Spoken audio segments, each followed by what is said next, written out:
ৰাজ্যত আজি আমি নতুনকৈ 3,14,773 গৰাকী হিতাধিকাৰীক প্ৰধানমন্ত্ৰীৰ আৱাস যোজনাৰ গৃহ প্ৰদান কৰিবলৈ আমি সিদ্ধান্ত গ্ৰহণ কৰিছোঁ।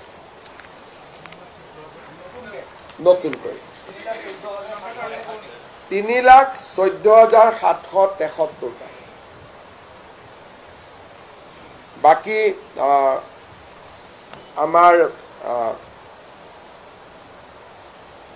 টাটা নেলকো আৰু অসম চৰকাৰৰ সমগ্ৰ শিক্ষা অভিযানৰ লগত একেলগ লাগি আমি 10টা ফিউচাৰিষ্টিক ট্ৰেড সেক্টৰৰ ওপৰত আমাৰ হাইস্কুলৰ ল'ৰাবিলাকক যাতে আমি স্কিলিং কৰিব পাৰোঁ এই বিষয়ে আজি আমি এখন ডাঙৰ বুজাবুজিৰ চুক্তি আমি অনুমোদন কৰিছোঁ।